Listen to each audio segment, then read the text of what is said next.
Yeah, so 93, 96, because you went to college for political science. Correct. So years ago, as a young guy, I thought about a lawyer. So political science is basically your pre-law degree. And then I realized the law isn't really about justice. Did that occur within the first year of your bachelor's? Yeah, early to realize that, when you really started to study law, that it was like, it's not about justice. So I quickly realized that that's not. Okay, so was your thought process getting into law originally virtue-based? Yeah. That's a rare. Yeah, and well, I don't know. I think probably most people probably get into law for that reason, and and I don't necessarily know that many lawyers today. So, however, I do believe that most got into it for altruistic reasons, and then the system probably pushes them in another direction. Let's say that you were in law at that time. Were you thinking of defense attorney, prosecutor? Was there any specific? No, I loved constitutional law. Okay, me too. And so we live in a country that was when you think of the original Constitution, really the men were geniuses that what they created, and freedom is so valuable, and to think that we instituted a government that limited the intrusion onto your personal life was the beauty, to limit government. So, but it had never been done like that before. No. How cool is that? Yeah, and hey, we've lasted for just already a little less than 250 years, so pretty amazing. It's a good start. We stayed with that construct. It's like we're the first business model of some sort. The first startup succeeded. Right. So it's like in capitalism, it's a horrible system, but it's the best system that we have. Okay. There are certainly challenges with it, but by far the best system. Freedom. Have you ever seen that Alexander Hamilton play or read the book? I have not. So that'll be our second meeting. We'll have to do it. Yeah. So I obviously read lots of Hamilton. Read Federalist Papers when I was much younger. What did you think of the Federalist Papers? So what I will say is that over time, I have become more and more freedom-based. So I really believe, when you encounter something, take the side of freedom. Just like if in life sometimes we have issues that arise. I remember a person telling me to always take the side of mercy. And so when I look at an issue, I usually take the side of freedom. Does that mean in the sense empathize on the other person's point of view or where they're coming from? So for instance, it's like freedom of speech. The challenge with freedom of speech is that you've got to ensure the speech you despise. It's like if I'm saying something that makes you uncomfortable, that's what comes with potentially saying something that's necessary. And we live in a world right now where microaggressions so people are offended. Yeah. And the reality is we're not promised to live in a world where we're not offended. It's like take responsibility. So so somebody offends me. We take offense too easy now. On everything. Was it at an early adolescence of adulthood that you started working on not letting other people's stuff or emotion dissuade your emotion, or was it later in your development? Because you've been, a long career of success.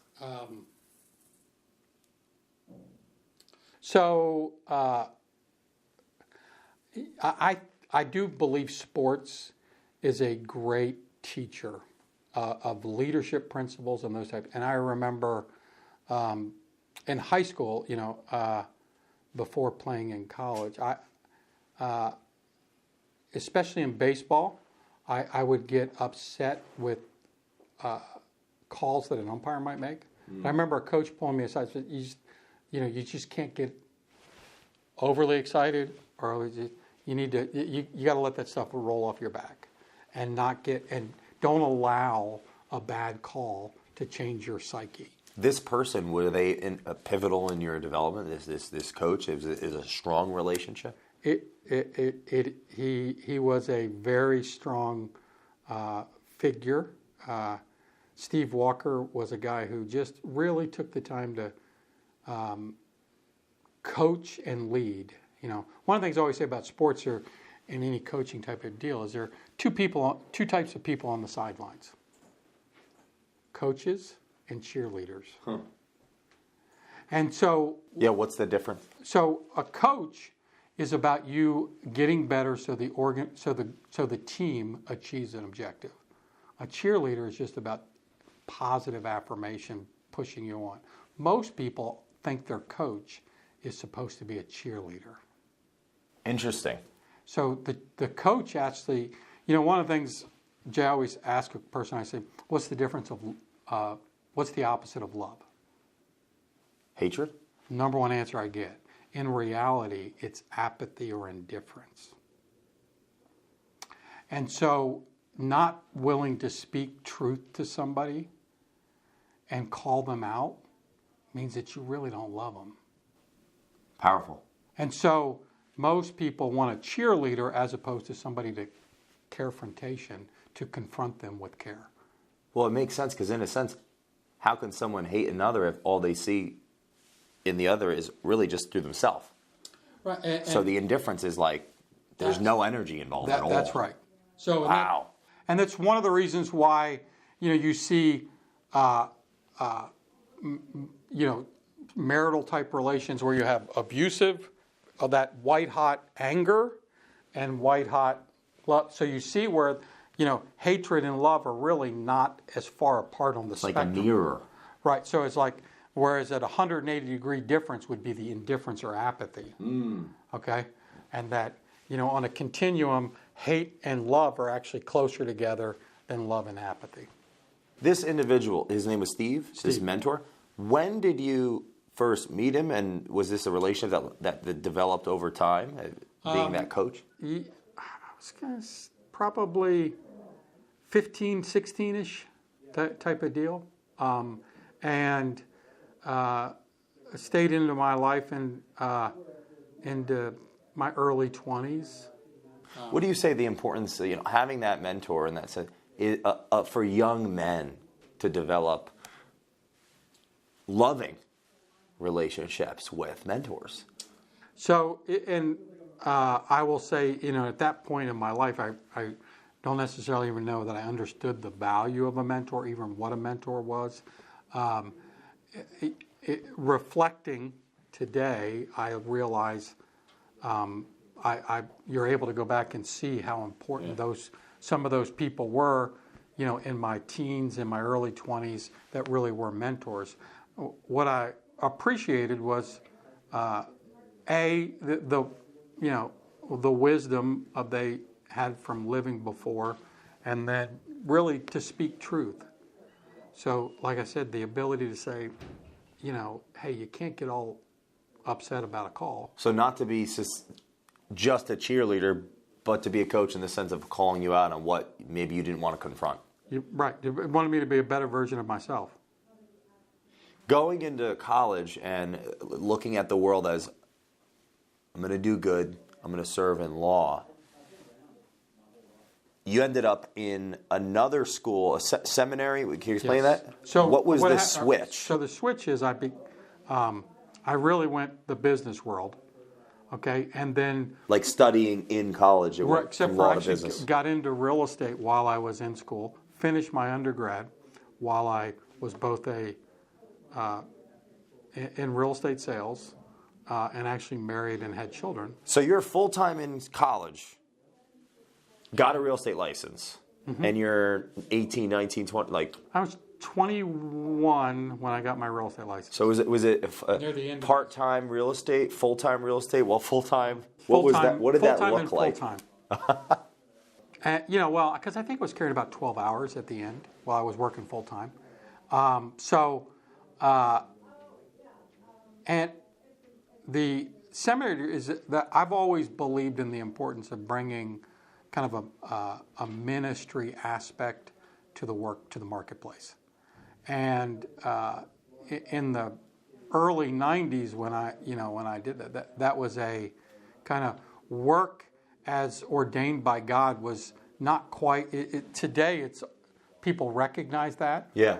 And they recognize that you're a spiritual being and you bring that to, but 25 years ago, that wasn't recognized. That wasn't adopted. I mean, John Maxwell. Look what he's done, right? Like, but you even notice, like he left a pastorate, and went into a business culture apart from. So totally secularized it. It seems like. So, for instance, I actually had a fellow student friend of mine, Mark Kress. He and I were really one of the only two guys there kind of on campus who really had a heart for the business community. Mark ended up starting an organization called Corporate Chaplains International. Wow. And today they minister to, I think, hundreds of thousands of employees. It's the largest chaplaincy. How many people were in the college? Thousands. So thousands of people going to school. And only two really were driven, at that point, were focused on business people. What were some of the, how did you keep your focus aligned when, they say we become our environment? And I could see, in a sense, social pressures to conform to different behavior. Not necessarily consciously, but usually unconsciously. Like, how did you stay so focus-driven? So vision to result. Well, which reminds me of upcoming book. One of those is, I always had a burning desire to take care of my family. So I married my wife when I just turned 22. So, and then our first child was born a year and 9 months after we got married. So before I was 25, I was married and had 2 children. And, I always felt it was my responsibility to provide for her and our daughter and son.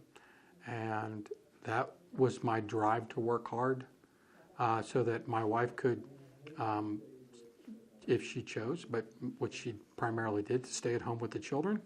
And the other big thing I wanted to do was I wanted my kids to graduate college with no student debt. So you're 23, 24, 25 years old, and you've got 2 children. You're a young man. What drove you to face the responsibility to do that? Because you're talking to an individual who 3 men were asked to take a birth test, 3 months within my birth, okay. And 2 showed up and they weren't the father, and 1 we don't know where he is. And I think millions of people align with that culture. So what kind of person you? Because every man faces the mirror and has to potentially look at it and say, well, I could just pay child support. I could run away. But you decided to stay. So who does that?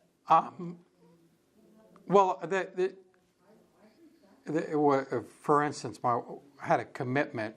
One of the things I had a commitment that I wasn't going to get a divorce. So fortunately, my bride, my wife, she had the same mindset. Divorce wasn't an option. Did you like her when you married her? No, see, it was a silly question, but not really. No, so I loved her. We loved each other. And over the years, I even like her. She's my best friend. Wow. And so, and I think likability is really important in that relationship. I told my daughter, when she was getting married, that it's not, everybody will tell you it's important to love your spouse. I tell you it's important to like your spouse. So, what's the difference? Want to hang out with them. Want to just spend time with them. They're both a decision, However, to like somebody, you've got to somewhat be on the same trajectory, have same vision, same goal. So I believe if you're going to have a relationship with somebody, you guys should have a vision for what that relationship looks like. If you're going to have a family, you should have a vision for what that family is going to look like. What do you want to accomplish? The mistake Jill and I made was we had a vision to not get divorced. And so that's not acceptable. So when we made the slight pivot, paradigm shift into having a great relationship, if I'm going to spend the rest of my life with somebody, it might as well be fun, and I should enjoy it. So that pivot from not getting divorced to having an awesome relationship, that in a book, The 5 Love Languages, was transformational, in my marriage, and. So let's say you're in your mid-20s. It's probably late 20s where I pivoted, but mid to late 20s where I just, But something kept you going. Some character trait kept you head down. That was the discipline. Stay. I'm not getting a divorce. I'm going to take care of my family. I just had not to provide for my family just seemed the most gross, horrible thing. I just couldn't fathom that. I would do anything to protect and support my wife and children. That is part of my DNA. So you're in real estate. Mm-hmm. It's been 2 years that you're in the business, give or take. Mm-hmm. You're still in college and moving into seminary? Really, I've probably been in real estate because I took a while to finish. I took a break when my wife and I first got married. She was still in grad school, so she finished that, and then we ended up having children fairly quickly. Like I said, a year and 9 months later. So the first one, and then my son was born 13 months later. So I took time off of school there, finished. And then, so when I went seminary, probably been in real estate for 7-8 years. How did you juggle? So anyone in business that's self-employed or in real estate that has a lot of life going on. I mean, you don't just have your life and the relationship with your wife. You have now children. What does that juggle look like, and what were some of the lessons? Right? What did the juggle look like at the beginning? So obviously, it's choices. You have to, the most important word is no, right? You have to learn to say no to things that are good or that you like. So, younger, I used to love playing golf, but I chose to stop that because I didn't want to take that chunk of time.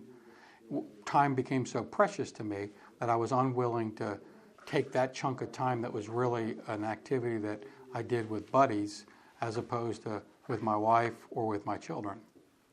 So, when you have a lot going on, you really creating some structure around your time becomes really important. And you have to be very intentional. So being intentional with what you did with your time and saying no to extracurricular and therefore either yes to your family or yes to the real estate business, was that what was pivotal in the foundation of building the beginnings of your career? I think that intentionality is really important in life and on so many things. We're always faced with good choices, but it's a good, better, best. And if you really want to achieve and be the person you really could be, you got to focus on the best choice. Your intention in the beginning of real estate career, because it's been a monumental real estate career that we're the point where tens of thousands of realtors basically looking for you guidance. So, but to start from X and get to Y, was the intention originally to sell real estate? Yeah. So I started my career as a real estate salesperson. And what company was this? I ended up early on with Remax and was able to become Rookie of the Year my first year. Wait, that's it? No, that's huge. So and with the 2 children. At that point, I didn't have children yet because I got started. I did get married in my first year. Okay. And and that real estate career predates the internet. I can remember predates being able to dial into the MLS. Predates a fax machine. I remember when my office got a fax machine. I remember when we got the modem to be able to dial in. And so, the industry has changed significantly. And real estate at that point, if you were on the sales side, you really were a salesperson.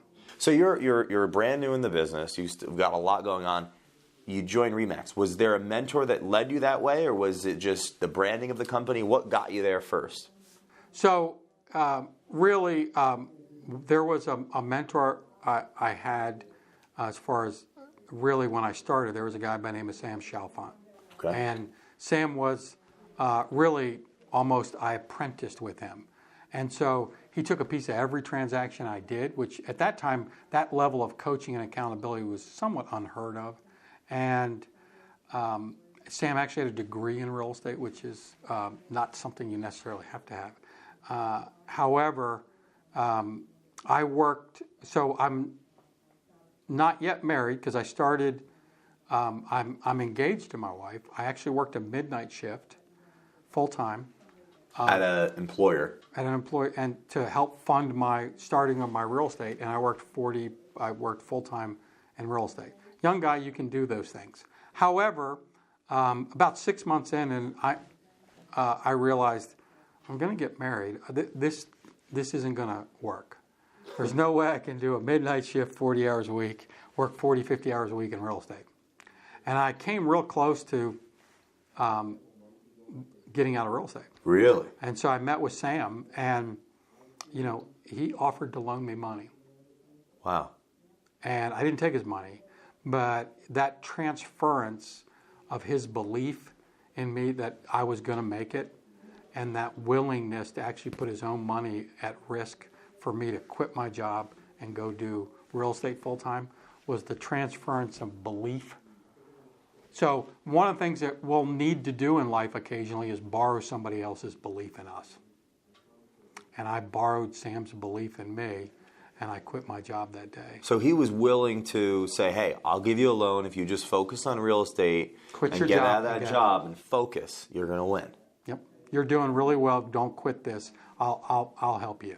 Now, what's super powerful to me is objectively of looking at, especially that brand at that time, that was a brand that was built off of, we attract veteran agents who are extremely experienced. Like, that's how the RE/MAX, John Lanier built that company. So to have someone that was experienced, a veteran, see something new to let you borrow that belief or to want that to happen, that's unheard of. It seems Right. like. And so, and it was pivotal. So you quit your job and you get full-time real estate. What happened? It was able to fund my family's life. I mean, it was still a lot of, at that time, weekend work, evening work. So it became real important. I also then recognized, again, intentionality that my work pattern would negatively impact my family life. So I needed to create some structure around that. Was that stimulus or that fear of not serving, in a sense, a blessing to help you be a better leader, to build and develop systems and procedures to organize yourself? So the leadership was one early on in my 20s, I chose to read biographies of successful people, personal development, leadership, and sales. And so I sat out. Was this prior to real estate or during real estate? During, because in my 20s, I'm in real estate. So I just set a goal one year to read 50 of those type of books. Now that goal is huge, and I recognize today how large that is. And at the time, I just said, that's one a week. I can read a book in a week. And any particular person that put that in your mind, or was it just, hey, I'm going to do this? Not really. Was Sam a reader? Was he a digester? No, not. I mean, what do you call people who don't read? Unlearned? Illiterate, right? Yeah. So if I have the ability to read, I should probably put it in practice. Powerful. And so there was something. Have you ever read Frederick Douglass' biography or heard of it? I mean, there's a million biographies. I have it on my shelf. Okay.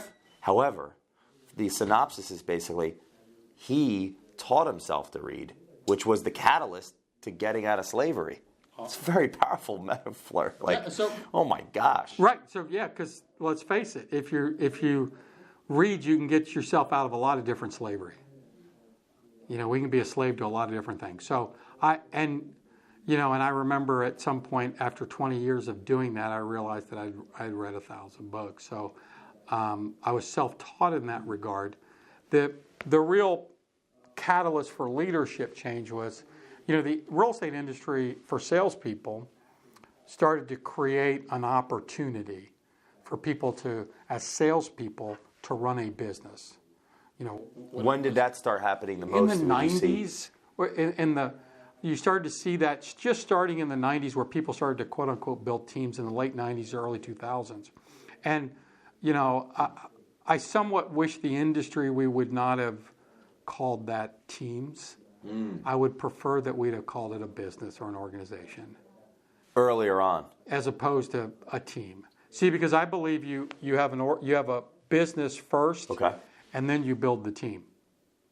Explain that. What's the difference? So, in the sense that you don't just cobble together people automatically in their team. You bring together the force and the group, and inside of that, in the process, you'll build a team. Like people, if you just put a bunch of people together without those ingredients, they're just a bunch of people together. And then that it takes time to build the team. So, for instance, the Patriots just won their 6th Super Bowl. So over that 17 years that Tom and Brady and Bill Belichick have been together, they have built a cohesive team, and people come. But they didn't, when they first started, that wasn't what they had. It takes some time and effort, and really they had a culture and a vision that they both shared. Alignment. And I would argue that the third person that was critical in that culture, alignment, and vision is actually Robert Kraft, the owner. Those 3 key leaders driving a common culture vision of winning championships. Created that result. Or the vision to results, which dive into that. Yeah. So early 2000s, you're in the business, you're leading by example, you're selling homes in the sense, and helping people buy homes. You're serving your clients, you're building your business. When was your first positional leadership opportunity? So I created my own real estate sales organization in around mid-2000s. And I liken that to the move from an individual salesperson to running an organization. I liken it to the difference between going from high school to college. The difference in the learning was huge. Now, going from college to undergrad to a master's degree, really not that big. So that first transition from solo to leader that's where all the sweat, all that. Every other leadership position after that, and the deeper and the larger, is actually much easier. And so, and that's where I really started my true leadership journey. And what year was this? That in the mid 2000s when I did that, and then I formalized that by, I actually left home, Raleigh, North Carolina, and went and actually ran the first Keller Williams office outside the state of Texas. Wow. And so I moved to Oklahoma. Because Keller Williams started in 1983. 1983. Mm-hmm. And then they had been around for about 17 or so years. Predominantly in Texas. And then this office, I think, opened in the early 90s. Wow. And I went there. When I got there, we celebrated a 20th anniversary, and I was there 2011. So was in the 90s that they launched, and Wow. there, I led a group of, we had a couple different locations and 200 plus associates, and In Texas. in Oklahoma. No, outside of Texas. So in Oklahoma, what was the transition of it to go from North Carolina to Oklahoma? And those are different ecosystems of shared belief. There's a different life there, and that's a big transition. So my wife and I were at a point where we could do that. Our children were grown in 2011. That's the year my daughter got married, and so I think had my kids still been in school and lived at home, I would not have made such a radical geographic change, and the experience of putting yourself in a new environment really is a great growing opportunity. In the sense of going from a real estate salesperson to going to a business leader, that paradigm shift, is it almost analogous to moving like that dramatically across the country? It's a big, you're learning. People do it all the time. It's not something that my wife and I really did, but corporate America moves people all the time. And I think there is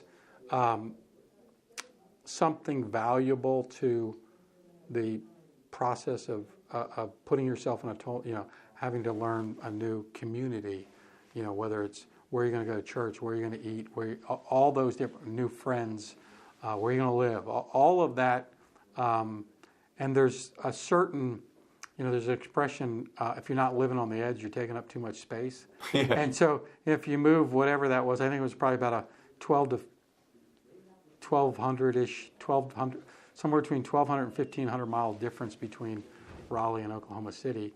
It really forces you out of your comfort zone. So prior to that, you have a sales organization that you had a real estate company. You decide to move to Oklahoma with Keller Williams. Mm-hmm. What was the number one reason that you just chose to go at that time? It's always who and a challenge, right? So, the people that were there that I was going to be in business with in that situation were two people. One, Brenda Benson and Mo Anderson, and those two people, that was important. And then I think a lot of people are driven by challenges and wanting to conquer something different. And so that was a huge part of it. When I look at Keller Williams in that stage of development, this is a extremely aligned culture within Texas and in that market. Now this is because they just were kicking butt, and then this is the first expansion area. Yeah, except so they've been open for almost 20 years by the time I got there. In that area. And I was a Keller Williams agent in Raleigh at that point. I joined Keller Williams in 2005, so I've been Keller Williams 5-6 years at that time.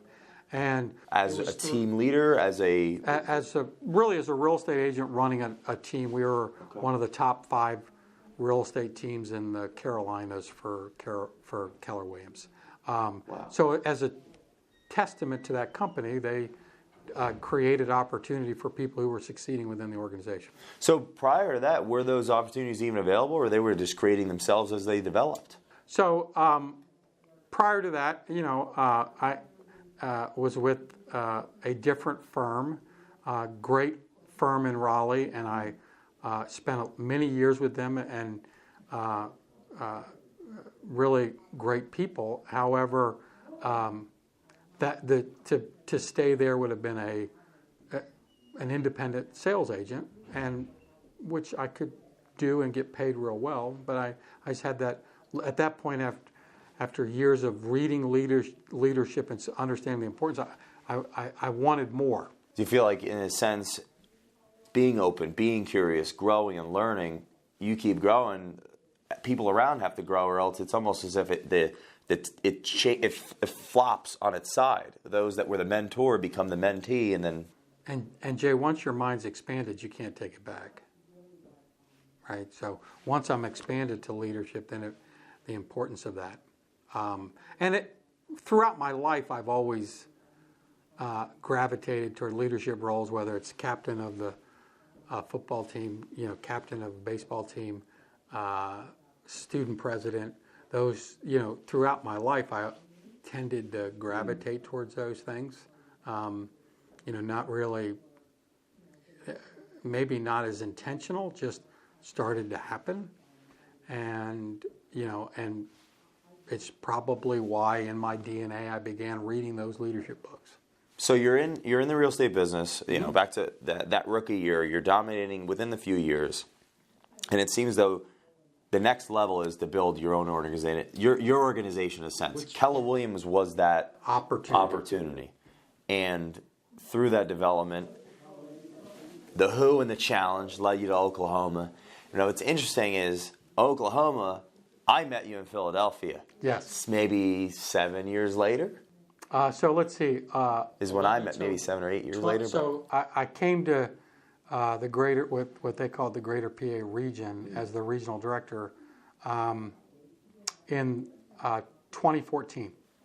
So from 2011 to 2014. You're in Oklahoma. Mm-hmm.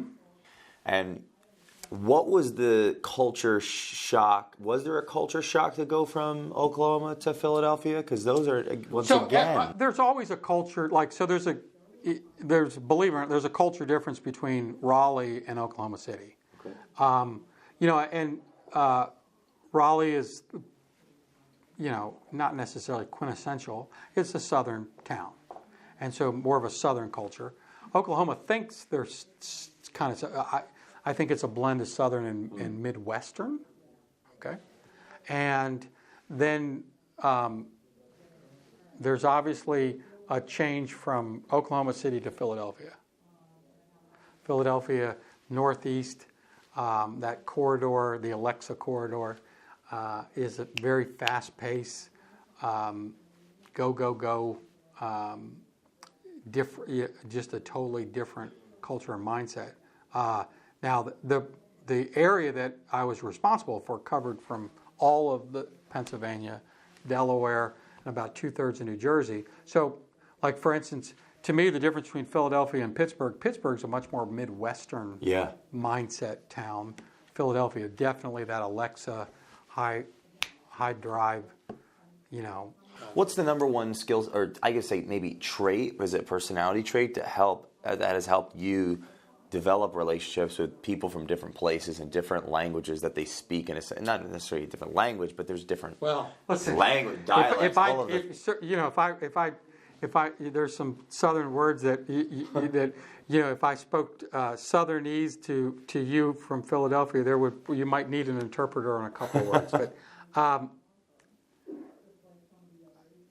The one common denominator is people don't care what you know until they know you care, right? So the ability to do that is really important. So, for instance, a hugely instrumental leadership book, obviously John Maxwell has written dozens. Yeah, okay. A lot. One in particular was what he called the 5 levels of leadership. And in that, the first level is position. So you're given a position, so you have a positional leadership. So, and the beautiful thing about that is it means somebody else recognized that you were a leader and gave you the opportunity. However, you're not going to really impact the organization until you get permission to be the people's leader. From the people. From the people. Okay. And so you literally got to get permission from your people to be their leader. What are some of the ways that you did that? Find out about them. What do they want to accomplish? What are their dreams? What are their goals? What do they, what do they like about the organization? What would they change about the organization? What do they keep? And so, and then once you get really that the permission to be their leader, then you've got to actually get results, productivity. They've got to grow, get productivity, and the organization has got to get more productive. And in that becomes your validity. And then that's what he calls the third level of productivity. Then the fourth level is personal development. So that's where now you've helped the person grow professionally. Now you can help them grow as a leader. So then they, in a sense, modeled what has been done by you. Jay, that's what he calls the fifth level, which is the pinnacle. That means the people you've helped develop as leaders are then replicating that process and developing other leaders. And the interesting thing is you can be at level 5 with someone and still be at 1 with somebody else. And you can't skip a step. So, you've got, so when somebody comes into your world as the leader, your first thing is to become, you're the positional leader. You've got to go get permission. So if a person joins your organization tomorrow, my first responsibility is to get permission to be their leader. And you do that by learning about them, asking questions, getting to know them. I build most relationships through that process. So an example would be if the king of some country we'd never heard of was in this room and we didn't know his position, he'd have to get our permission. Most leaders are not going to, hey, we live in a country right now where half the country believes they have a president and half doesn't. That's a great point, is a sense of regardless of the morality or the truth of anything, the permission has to be there. If you don't have permission to be the president from that person, it's not, right or wrong, this is doesn't where work. we're at. Wow, that is powerful. And so even though, the current president he may tout what he's done productivity wise. Yeah, they don't care. It doesn't matter if you don't have permission. That book is a powerful book. Very powerful book. Especially when you've read over 1,000. Yeah. So you've got, it's 2014, you're in this new amalgam of cultures. How many realtors are in a position where you're their leader and you've got to get their permission? That seems like a large task. So, and in that, so what happens is the biggest change running an organization at that time when I took over, we were about 4,000 associates, and we did about $4 billion in sales. Is that prior, everything else I'd done in life, I was somewhat of a successful person. My force of my will could impact results. Your energy, put forth, right, got results. And my energy could help other people get, whether in proximity, because proximity-wise they were all close. So you could really drive the engine. When you lead a large organization, there is no way that I could impact 4,000 people in 40 different locations.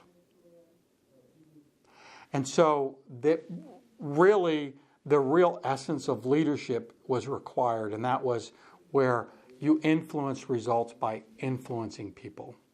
So I had key people that had to drive the results. So key people, you take that 4,000 using like exponentials inverted, and it's like maybe comes down to 20 or 10 or something. Is that where I'm going with it? Where you're going with this? There was probably 25. So out of 4,000, I had 25 to 30 key people, without that, throughout that territory in the region that I really poured into. So those 25 to 30 key people, where that alignment is created, that communication through the vision that drives results, and then getting permission to be there, going through that process of positional to position, to getting permission, to getting results, productivity, and then helping them grow as leaders, and then them developing other leaders throughout that process. And and 3.5 years later, we were at 8,500, so we had more than doubled in size. We went from $4 billion in sales to just a hair under $13 billion. Wow. So doubled in size, but tripled in production. Mm-hmm. So if you doubled in size and the production went up by 10%, doubled in size, tripled in production. But that was awesome. The results speak for themselves. So, okay, but the biggest, because that's a different paradigm than in Oklahoma. Right, where that Oklahoma and was Jupiter. You right. Well, because it was the scope of the organization. Even though we had triple, I saw profits triple in the first 12 months under my leadership. Again, it was a small, the size of 200 people. I could versus 4,000. So what's your biggest lesson within that first 6 months coming to the greater Philadelphia area? And the other beautiful thing is I was in a franchise system, so each office is independently owned and operated. So I literally, I couldn't fire owner-operators. So you really have to lead through influence. Running an office, an entity, you can fire people. Would you say that in a sense that could be a corporate setup for an easy way out for an individual? To be able to just fire somebody. Listen. Like Genghis Khan. Hey, chop his head off. I think there are times when anybody would, depending on the alignment of the actual. Right, would like to change. And then, so working within that structure really hones your leadership ability to either A, bring the person in alignment with the vision, or have them either step up or step out. Was that a big opportunity for you to grow personally? Yes, and that paradigm shift of it doesn't matter what my energy level in the result, it's really about other people. So, and even the vision. So, we set out to do some big things, and it's really one of the things that I don't think enough leaders do is they don't have a compelling vision. Yeah. So what is a compelling vision made up? I think it's become almost a buzz, especially culture, a buzzword, or that think we need a vision. But what does that mean if you were to break it out? So we talked about politics briefly. If you think in my lifetime, I remember President Reagan. I remember President Clinton. President Reagan really had a compelling vision, of make America, restore it. He talked about a city on the hill, limited government, and defeat communism. It's kind of his deal, okay? President Clinton, when he was on the campaign trail running, he famously said, "It's the economy, stupid." He was to get America working again. Okay. And so you both of them had really compelling visions that attracted people. Because they either agree with it or they disagree with it, and then they show up for the polls. But they know that. And the reality is, a vision needs to be. It's also how you connect with people. If your vision is compelling enough, it excites people, and they want to come alongside you. So would you say get the language clear enough for people to digest, and it means something to them? And it's really where the alignment, the spark, and the connection occurs. It's like in their mind, that inception is created, and then they're either going to come with you or maybe disagree. And the same with your customers, right? So, we look at most of us have heard of Tom's shoes and Bombas socks, right? Yeah. Tom's, the story. So what is Tom's famous for? Buy one, give one. Buy a pair of shoes and they give a pair. Same with Bombas. Bombas was started, those gentlemen, they at a homeless shelter, the number one requested item are socks. Really? Yes. So these guys started a sock company so that they could take the profits and give socks to homeless shelters. It's powerful. One sock bought, one sock given away. And so what happens is the vision attracts people to work there, but it also attracts the customer. Everybody has a burning desire to be a part of something bigger and more powerful. I think it was in the Tom's book that I got in the bookshelf. A customer was at the airport of Tom's, and she was telling Tom the story of Tom's because she saw his own shoes on his feet, and she didn't know he was the owner. So the customer's telling him the story of his thing. It's like that. Probably the greatest CEO of our lifetime, Jack Welch, was. They asked him, how were you so successful? I believe he said, I spent 70% of my time, I'm paraphrasing, he said, I spent 70% of my time sharing the vision, telling the vision. My mistake was I didn't spend enough time. So we can't, until, wow, powerful. Right, until is your illustration of the Toms, until the people can tell you the vision, you haven't shared it enough. Well, have you heard of Zoroaster? No. He didn't share it enough. Zoroastrianism. He didn't share it enough. Right. So exactly. So that's the until your people can tell you the vision, you haven't shared it enough. Now, in a few short years, to have 200% growth and 300% results, what was that big vision? What was the driving? How did you drive that ship? Anyone watching this is like, wow, to go from 200 people to lead to 4,000 and then that to grow to almost 9,000. Yeah, what was that compelling vision?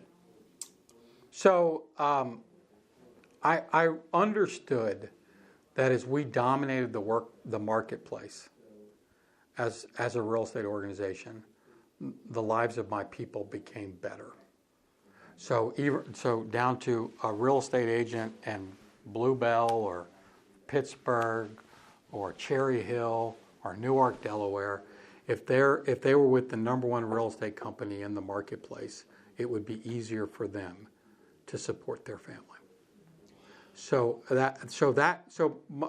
I wanted my and if we were the number one real estate organization, it meant that we were delivering to the consumer the best experience so that they'd choose us over somebody else. So the two driving things was the consumer experience and what does it mean for my people. And in the process, one of the things that I had a big vision to.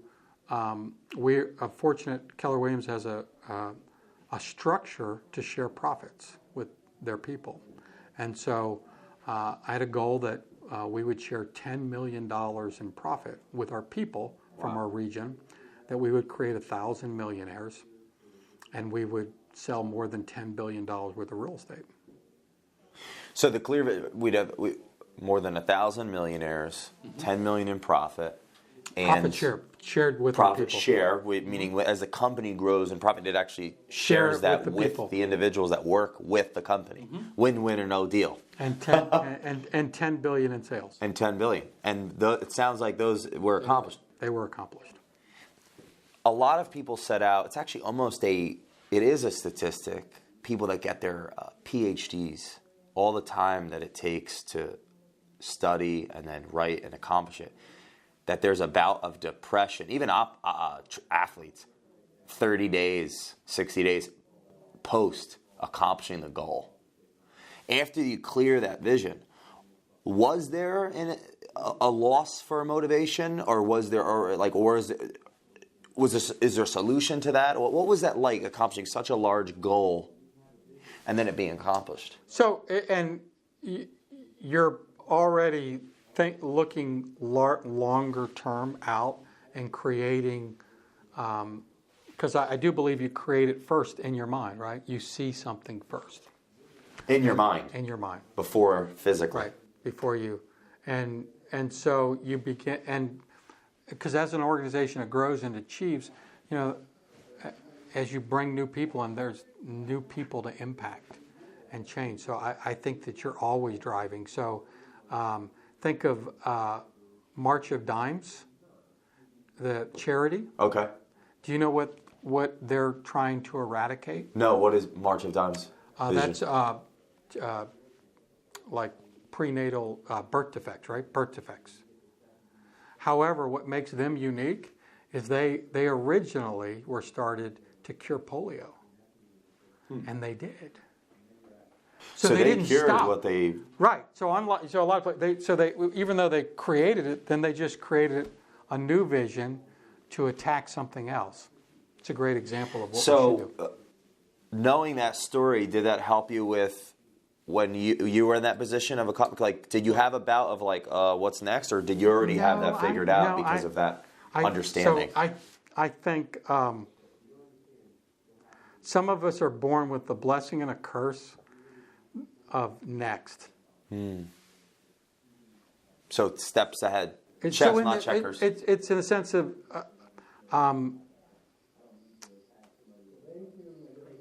there's probably there are people who take time to celebrate achievements much better than I do. I could probably learn something from them. So I'm usually check, done, next. And so that is, like I said, both a blessing and a curse. So even as we're approaching achieving something, then I'm starting to think, how do we go to what's the next step? What do we do? How can we change people's lives? Leading so many leaders, have you seen that as an archetypal character trait in people that do accomplish big, hairy, audacious goals, or is it mixed? What's your beautiful thing experience?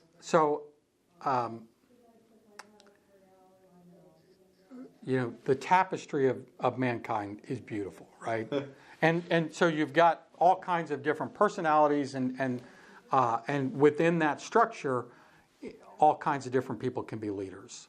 However, I do think there's a common, so you've got to have ability to create a compelling vision.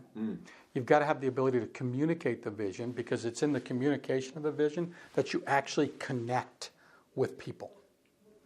Then you've got to have a commitment to the vision, because you understand that when the vision is achieved, the reality of the vision, when it's achieved, reality changes. The world changes for the betterment based upon that vision. So you got to have a commitment to that. And that commitment means you've got to be willing to hold people accountable, and you got to want to see the vision come to fruition. And so implementation is critical aspect for leaders, right? So, reading books is important. So one of the things I always say is education without implementation is simply entertainment.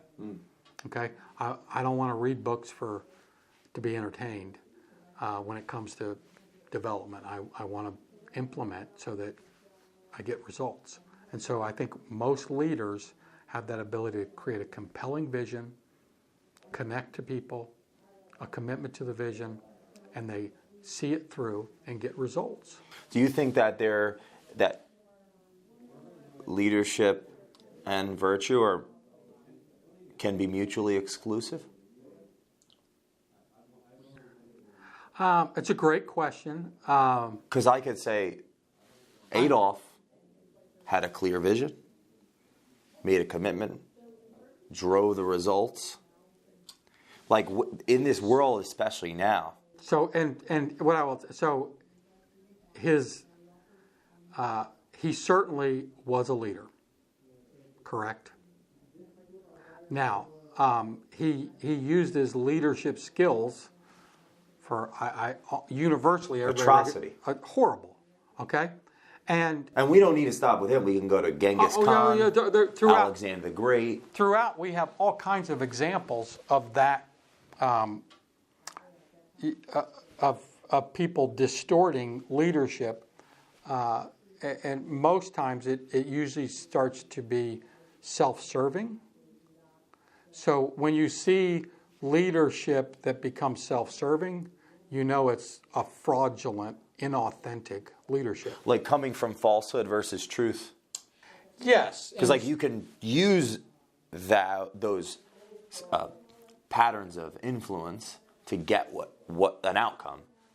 And do you see that when the outcome starts to come to fruition, the person's truth actually comes to the surface, like who they really are?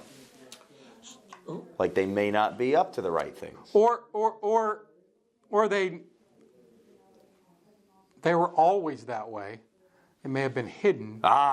Okay. I have a great client of mine. He says, money doesn't make you, money only makes you evil if you are evil. Correct. More money, so, and because one of the things about money problems, more money doesn't solve a money problem. So you have to understand, because you have to understand money. Until you understand money and the principles around money, it doesn't matter how much money you have. So there are people with quote unquote limited resources who achieve financial freedom, and there are people with loads of cash flow who accomplish bankruptcy.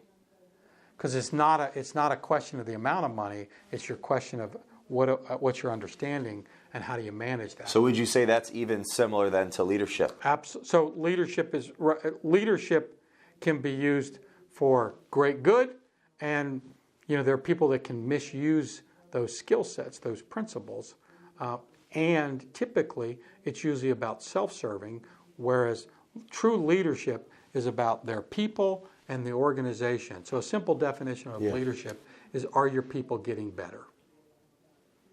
If your people aren't getting better, then you're really not an effective leader.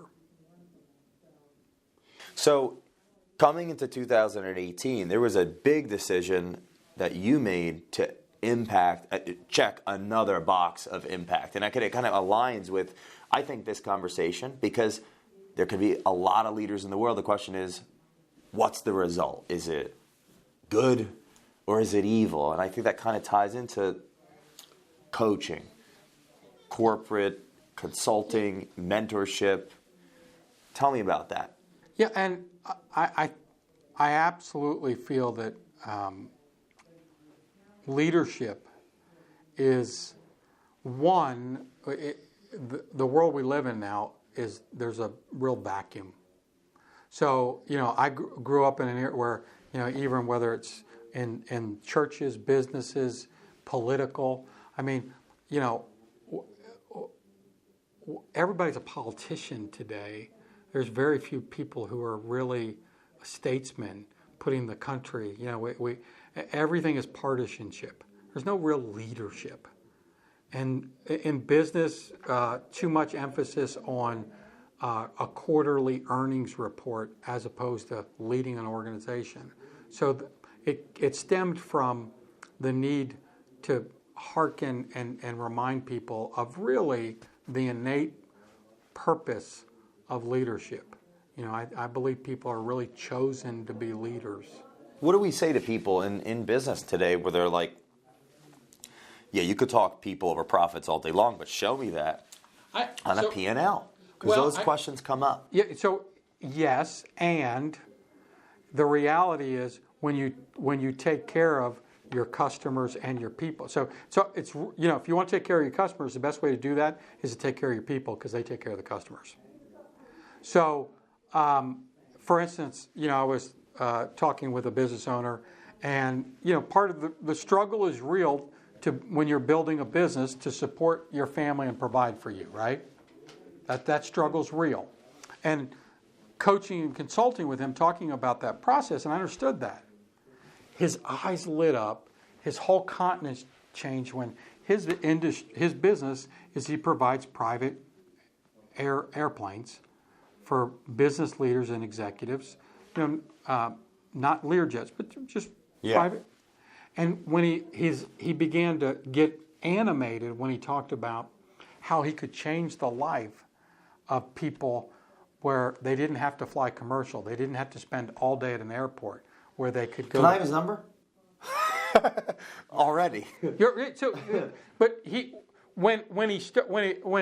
though the struggle is real to have a business that supports your financial goals, okay, what was clear there, and I saw where when he started to articulate that vision of how he could better people's lives by changing the way they traveled, that's what got him juiced. And then that's a prime example of a vision. A big vision becomes compelling. So through getting permission and getting to know him and asking questions and listening. Right. And digging deeper, because I knew that there was more to it than strictly a monetary. And he was caught up where we all get caught up sometimes, which is that cortisol spike. And then bring him back to his first love, which is why you do something. Why he started it. Why you started it. Whatever. So with the vision to solution of the problem. You wanted to make the world better in your corner of the world by doing this. So would your advice then to an individual in that position, with him and anyone, they get clear on that, and then what's the step after that?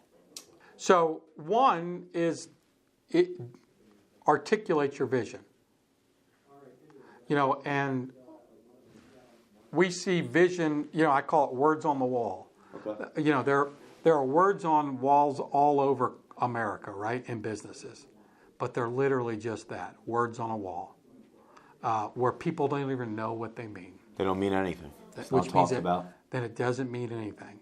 So once you have that vision, clear vision, then the leader's responsibility is to go communicate it. So it's transcribed, it's clear, but it can't just sit on the wall. Right. It can't just, It can't be a great marketing piece. Okay, so you got to own it. That's the first thing. Does it really mean something? You and I, we at the company, at Keller Williams, they have the Y4C2. Yeah, when we first met, you knew it. And I knew it because you could say it. I just say, hey, what are they? Boom, boom, boom. Win-win. I knew it because it meant something to me. I owned those statements. It's how I conducted the way I did business. So it wasn't a head knowledge. You have to, it's that old 12 inches from your head to your heart. So if it's in your heart, you'll know it. Okay, so would you say, for example, it was Kip Tyndall, the founder of Container Store, that was said to have, in his book, Uncontainable, when people asked him questions at work, he'd revert back to those 7 foundation principles. It's like, was it similar? When you led thousands and thousands of people, everything came back to Jay, what the company stands for. In 3.5 years, I shared those principles, the vision, some of the foundational courses, tens of thousands of times. And is it real to you? If it's real to you, it naturally comes out. So, and to hear that was an integral part of developing such a strong brand in Philadelphia, greater Philadelphia area. So years ago, myself and a mentor started a business with an American Express credit card and some sleeping bags. And I learned everything about me that needed to develop. There's this book that I read in the early beginnings of that business when I was living on ramen noodles and stressed and selfish as I freaking was. That was that Container Store book that he said it. Kip Tyndall said it. The reason we have 1,000% less turnover than the average retailer, the reason that 90% of our employees are previous customers is because we train our people through these 7 foundation principles, 160 hours a year. And I said to myself, where are ours? So what did I do? I transcribed them, and every day at our meeting where everyone showed up, there 25 plus staff, unpaid, wanting to be at that meeting to grow, we went over those principles, and it changed the course of my life. When we met years later, and you just spit them out, it was like, wait, I lived it here on a micro scale. Hundreds of books on this, and you realize there's a pattern. But it was a real life example of someone that lives the principles of an organization that I really believed was the first ever organization in that industry. Yeah, so to drive values and build a system of development where people were rewarded based on their alignment with the company, which was Keller Williams. Right, and as I mentioned, I worked with Mo Anderson, and she was the first CEO after Gary Keller, and she helped grow that organization from 3,500 people to 50,000 and built it into a national brand. And she's also been to Ivy League schools and Stanford Business School and done talks and papers on bringing culture into the workplace. And she lived it. It's an integral part of who she is, and that you see that. When you communicated consistently her language, how she carried herself.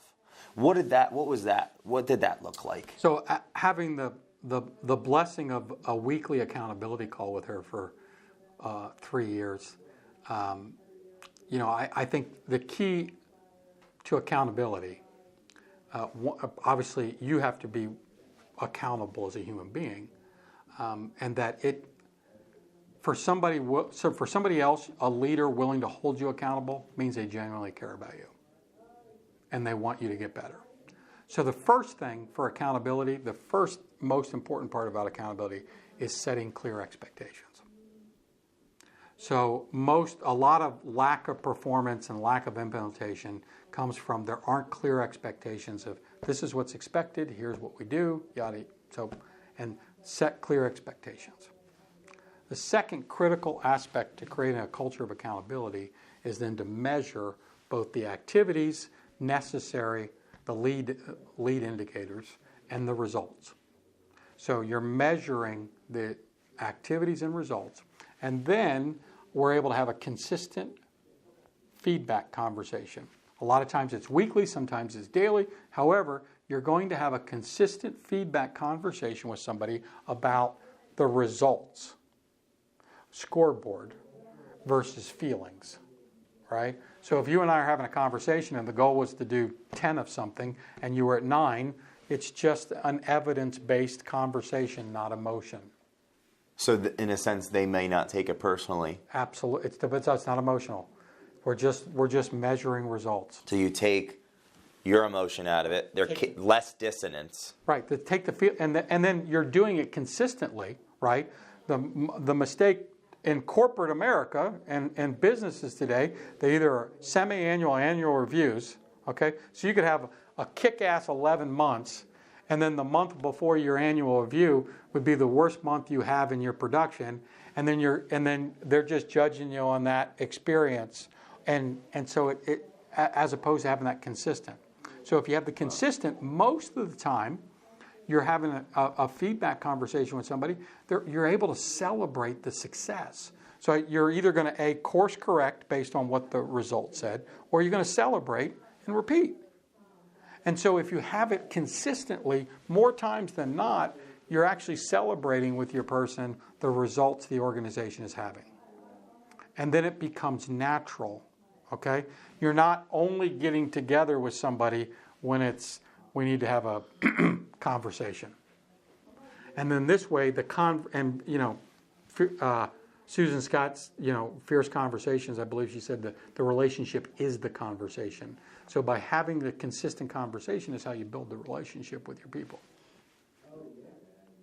When you have these conversations and you're asking the questions and showing where people are, would you say that in a sense they coach themselves through developing as people, and then that becomes where it's less about we're only going to meet when things are not going right? Yeah, and then they also lose some of the anxiety, right? So if it comes natural to have those type of conversations consistently, it's just a part of the process, and so there's less anxiety around that. And most people, don't want to suck, right? They want to. Maslow would tell us they want to get results, and to get so good. They're, and it's also not good for a person not to know where they stand. So we're taking that away too, because they see where they stand, and you're just building an engaged workforce. And one of the problems in America today is the more than 50% of the workers aren't engaged in their workplace. That's a leadership problem. That's not an employee problem. So they're not engaged in the workplace. How does that occur at face value? What are some of the things that don't occur that cause that disengagement? So, I think that if you walked into any major company, the vast majority of people don't have clear expectations. They don't have a leader measuring the activities and results. They're not having consistent feedback conversation with their leader, and so they're not able to either course correct or celebrate. And it's interesting, after our discussion and listening to how you view business, I think that if it's a vision to a solution of a problem first, because the leader believes and then sees, so people that are followers have to see to believe. If they're not setting clear expectations and course correcting consistently, what is the business? A bunch of people that have job titles that are just meandering around? Like, what actually is the business? Right, and then possibly you got people just working, without a common goal and results. And the other thing to remember is, it's like the Titanic, right? An iceberg, the vast majority of the iceberg is below the water. Okay. And leadership is that way. So the grind, there's nothing sexy about having an accountability conversation and feedback conversation with your team on a regular basis. So when I led that organization as the regional director, and we went from $4 billion in sales to $13 billion, I had twice monthly, one-on-one accountability, consistent feedback with each owner-operator. Twice a month. Twice a month. Consistent every month. That solitude, that person, myself, conversation, where, looking at their measurements, talking about what they're doing well. Generally, how long did that occur? 30 minutes each. 30 minutes. So, when you talk about, an organization where, at that time we had over 30 different operators, so you can see, and then the prep time for that, you can see that, there was easily 60 plus hours in a month dedicated to that one activity. That activity, was that one of, let's say that a leader currently, which is every human on the planet, correct, who is going to bear offspring someday. Even if you don't bear off, even if you don't, you affect people on the bus, absolutely, or the train, or you walk by them. So every person watching this, 60 hours in a month, accountability conversations with the leaders that are impacting thousands of people that make their livelihoods off of the business, right? Any person watching this, any human watching this that's looking to get organized with what's most important and integral in their ability to lead as a person and others, what are some of the other activities that were very important in your schedule? As much as that, so the consistent feedback is both accountability and also opportunity to serve the person. See, everybody gets into a business because they want to accomplish things and things. And so finding out what's important to them and making sure that they're on target for what it means for them. So, I don't want to discount that portion of that consistent feedback. Part of that relationship and that leadership is being alongside them and making sure that they hit their goals because it's important. So would you say that accountability is an open line of communication in a sense for continues? For instance, you got to genuinely care. So you can love people without leading them. You cannot lead people without loving them. Does that go back to that cheerleader coach conversation? Right, because what I mean is you just because you love somebody doesn't mean you cheerlead them for them nonstop. But you, as a leader, you can't lead people if you don't love them.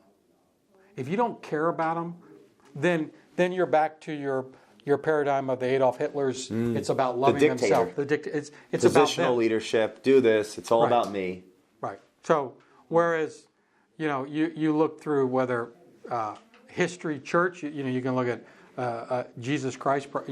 Clearly, here 2,000 years after his existence on Earth, there are more than 1.5 billion people who still follow him. Okay, that's a pretty impactful leader, but it wasn't about him self-serving himself. He's right. I didn't come to serve man. I didn't come to be served by man, but to serve man. And so that, to me, leadership. There's almost a moral underpinning that and if you look even in the Bible. In the Gospel of John, chapter 15, verse 16, where it says, I didn't choose, you didn't choose me, I chose you. And I chose you to go and bear fruit, and that fruit will last. And whatever you ask in my Father's name shall be done. And there's huge leadership lessons in that. One, as a leader, you're chosen. Almost everybody there's an innate, you're chosen to be a leader. And then it goes to say go. So in order to be a leader, you've got to actually get off your butt and go and do something. And your job is to get results. The Bible said there, bear fruit, but you got to go get results. And it says your fruit will last. So your legacy, so I'm a legacy guy. So your legacy are the people you're impacting as a leader, and the results you're getting, that's your legacy. Wow. And then that verse says, whatever you ask in my Father's name, as a leader, you need to understand that it's not your job to do it alone. You need to ask other people to come alongside you and be a part of that. And so it's a foundational principle of leadership.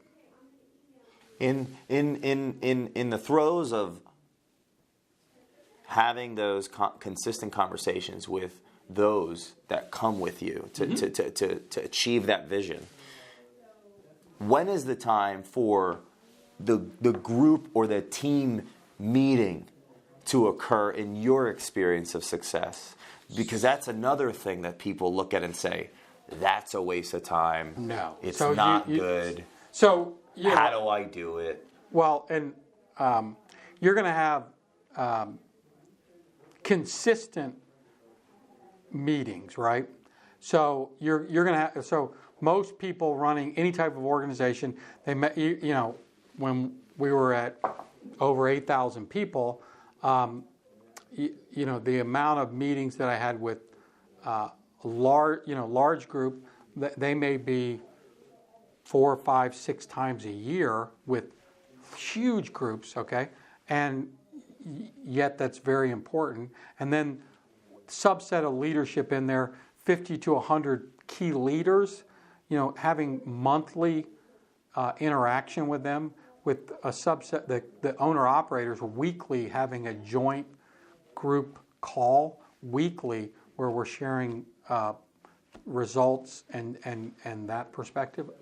And then I also, I did that with a team of 4 people that oversaw, myself included.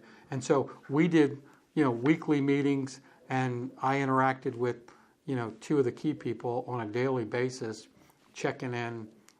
So you constantly. So in a sense, a big picture, thousands and thousands of people to narrow it down and make it relevant.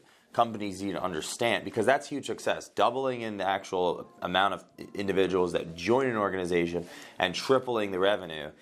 That was executed, if we're going to break it down to the ridiculously simple, which it wasn't, the accountability conversations consistently with the individuals one-on-one, that call with all the operators together weekly, that daily communication with the 2 individuals that were like the eyes and ears and the matter in that equation of that energy, and then bi-monthly with as many people as possible that wanted to hear that vision, to get clear on that vision. Was that like a good foundation, or if someone's wanting to build on that level? And then sharing that. So one of the things is, there's an expression, management by walking around.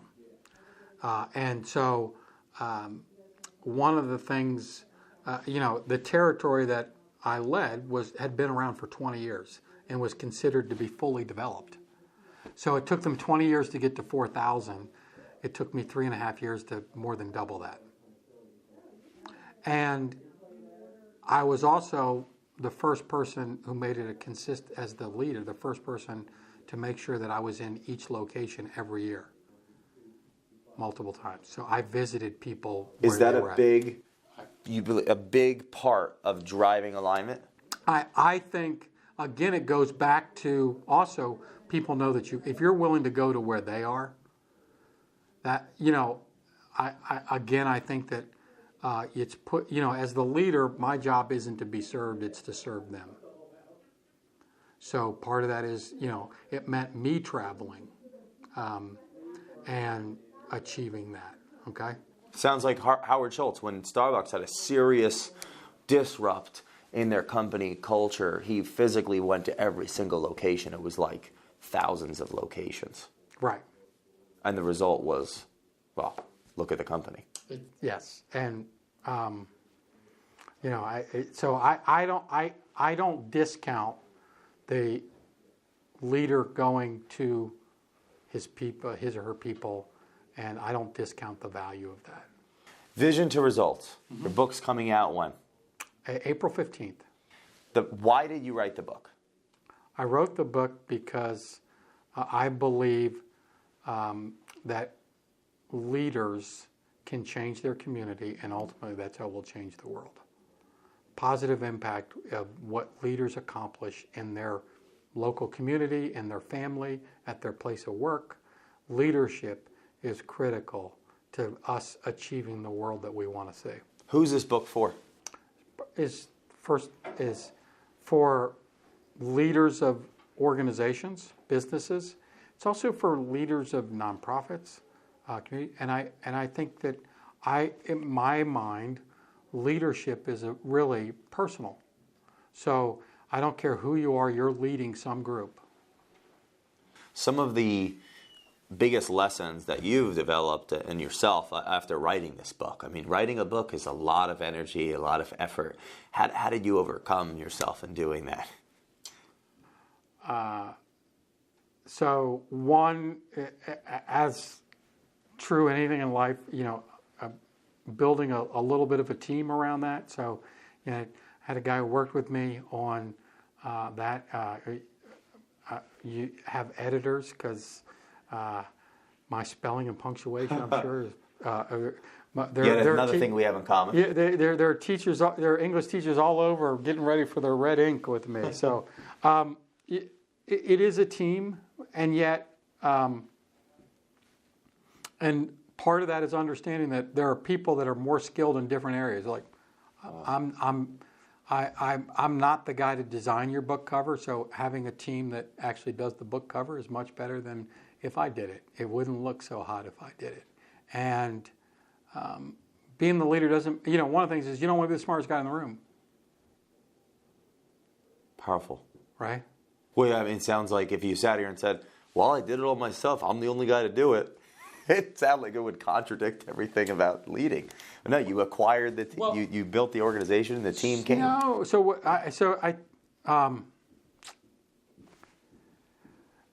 I believe there's something really happening in the world right now when it comes to leadership. There's a disruption in leadership. Historically, for years, we've operated, centuries it seems like, we've operated in a command control, the leader at the front of the room. And I believe today it's more collaborative, peer to peer. The value is, Jay, I'm learning from you. We're collaborating in this conversation to help other people. The real secret sauce is empowering your people to lead and execute. What's giving you the, some would call it humility. Openness, let's just go with that word. How are you, so I'm getting mixed on my words because of a main reason. What I've seen in the world is part of what gets us there, quote unquote, is what we need to let go of. This conflict, this internal drive to be something, do something, get to somewhere that gets us in a leadership position, which then makes us not leaders. But you just saying what you just said, it's different. It's open, it's curious, it's humble.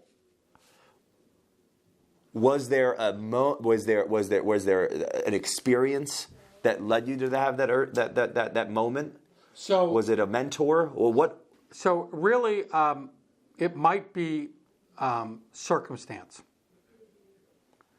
And what I mean by that, I had the great pleasure that few people get in leadership, and that taking over an organization that had been around for 20 years, had 4,000 people, 40 locations, and did $4 billion in sales. It couldn't be about me. So I again, when we talk about that force of will, the size was so large that it really had to be about them achieving that. And so it was the paradigm shift of leading through people. So, I think if I had stayed in smaller things, my will, my force, I would go back. I think it's natural. You got results? Like you got results from your will? Right. So in 2017, I was in a car accident. Okay. Half a car, 1,000-pound vehicle. It flipped over and crushed my arm and paralyzed it. I'm not supposed to be able to use it again. That moment for me was, I don't need anything. I want things. and it helped unravel some of that onion to let go of the egoism, which then attracted the who of that showed the best and worst in me, which is all the people. Everything in my life started to come, and we would call this in psychology the fall. Mm-hmm. Okay. I had to actually get run over for that to occur, for that process, and I'm still a jerk, by the way, and insecure. Life sentence. Okay. So, when you moved out and you took over those reins, you got more reindeer on there, man, Santa Claus. Right. Where that force of will, because my will was trying to push to make culture matter and for this thing to work. Well, guess what? I almost gave up. I actually did quit on Culture Matters about 2 months before that accident and went and attempted to get a job with Clyde. Okay. And he told me, no, you should focus on Culture Matters. Okay. So remember what? And then you my have to arm borrow. got crushed. You have to borrow somebody else's belief occasionally. This comes full circle. Right, you do. And now we're sitting here together. Mm-hmm. I believe not everyone has some kind of metaphorical fall where they wake up and say, I got to collaborate. You do, though. You were there. You just said it. That's what drives me to do this thing. Well, life is better as a team sport than a solo sport. Was it ingrained in you to believe that prior to that occurrence, but not surface level, where you let go of the will when you came on the other side of the country, literally? So there's a year's difference between you and I. So your ramen noodles, mine was chili mac. Yeah. You know what chili mac is? Yeah. Okay, so I have a history book. And I also mean that leadership is certainly growing as I grew. It started. It was much more command control. So that process of being self-taught and learning. And then also, a belief in people. So I started to see, this whole concept of collaborative leadership and peer-to-peer, shoulder-to-shoulder, how that was going to be transformational. When did you figure that out? I don't know that it wasn't necessarily conscious. It was just... So I think you just started processing. I don't necessarily ever think of myself as figuring things out, in the sense of life is a journey. There is no end, right? So when it comes to leadership, I don't think I'll ever figure it out. Yeah. I'm in a process. So, and we're improving the process. And I do understand, I agree with what one of the things you said was about holding, what got you someplace holds you. I always say, what got you to X is stopping you from Y. And so, as a leader, one of the things you've really got to understand is you have to become comfortable being uncomfortable. And so, moving from we can't rest on the laurel, if you grow an organization from 1,000 people to 2,000, the activities that got you there may not be the ones that get you from 2,000 to 4,000. So that thought process, you think that was what prepared you then for the move and for that greater level of responsibility? Because there's an openness there that I don't see a lot. Even in...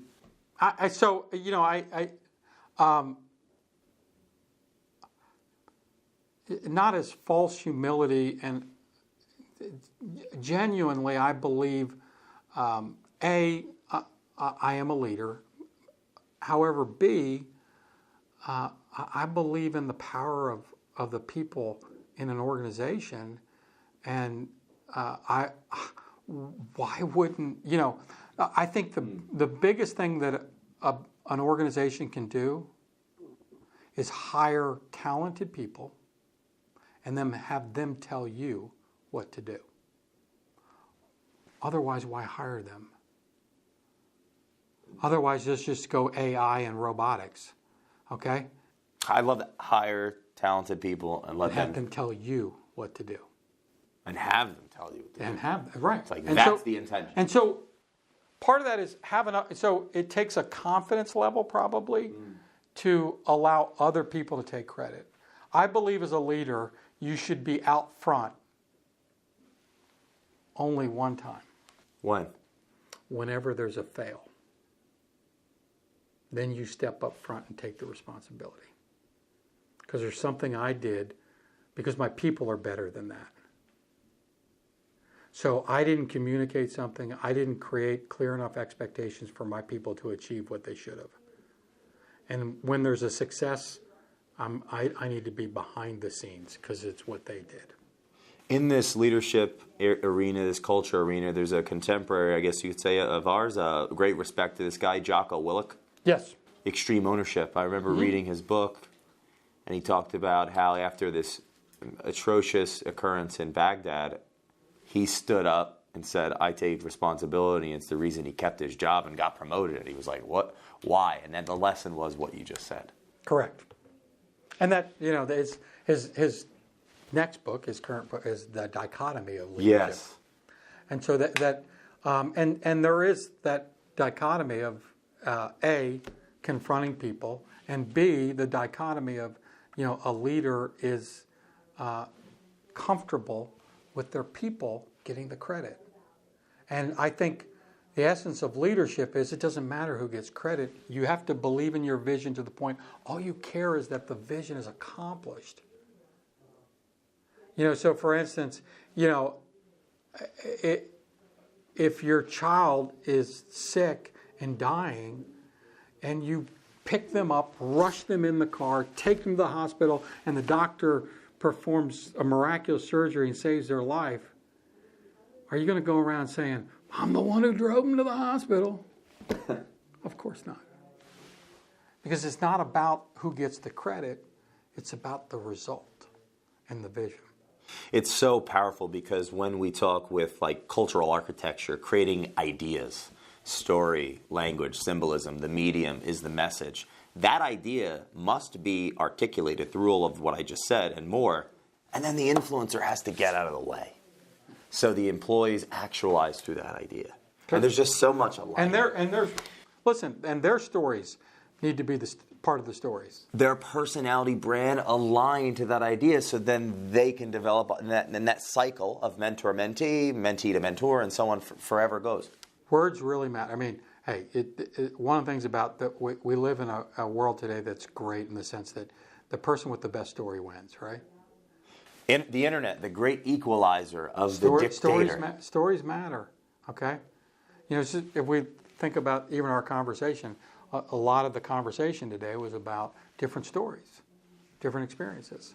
And that's really what life is about, taking stories and relating them to how do we learn from that? What can we learn from it? What do we go?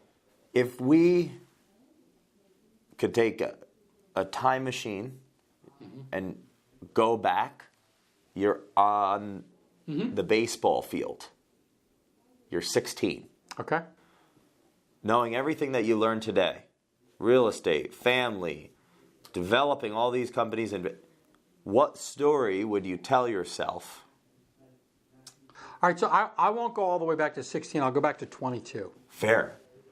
And what the story I would tell myself, and the thing I would say is, Jimmy, think bigger. See, I had at an early age, I had a desire. We talked about this. Take care of my family. Yeah. My wife to be able to stay at home with my children, and for my kids to graduate from college with no student debt. Guess what I accomplished? All of that. Yeah. Today I have a much bigger vision. So imagine if I'd have thought bigger at 22, what might have accomplished. So, my thing to everybody is think bigger. Because remember we said, until you create it in your mind, it can't exist. It's never going to happen if it's not created here first. So I achieved something that is still, listen, I love the fact that my kids don't have any, and we live in a world right now with student debt is crazy. So that as great as that is, my problem was I didn't think big. So that's if I could go back and have a conversation with young Jimmy, it would be think bigger. So the millions of people that watch this, 20 to 30, think big. Think big. Now you got me. I got one more question. I thought it was supposed to be it, but I'm curious. 5 years, what's the big thing? For what? Yeah. For you? No, you. This is the age of the singularity where you're going to have robotic arms and whatnot. And I'm going to be giving you stem cells for your liver. Are you kidding me? We're going to live. I plan on living 175. Do you know? I'm not joking. Well, you can play this back and tell you. I will live to 175. What is the big thing? Because you're about to change corporations all over the world with leadership. Yeah. The big thing for me is that there's a renaissance of leadership, and that leaders actually act as leaders, and their people are getting better because they have the intestinal fortitude to confront and to care and to love. So my goal is, one, to a million people to be transformed by reading Vision to Results as Leaders. So literally millions of people's lives are going to be changed for the better because, nothing else really matters but the people, right? Everybody's legacy is going to be the people. We all have loved ones who have left this earth, right? Yeah. But they still live, a piece of them lives inside of each one of us. My father-in-law passed away almost 2 years ago. Some of the things he taught me, I still share with other people. A part of him lives in my wife and my children and my brother-in-law and my mother. As long as you make an impact on people, even when you're gone, your legacy will sustain itself through people. So that means we got to film a lot more videos. We got to film, and that is your legacy. This is awesome. Thank you for your time. Thank you. It's a pleasure. Your culture matters.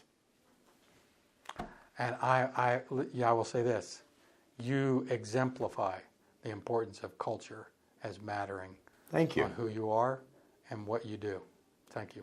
I appreciate it.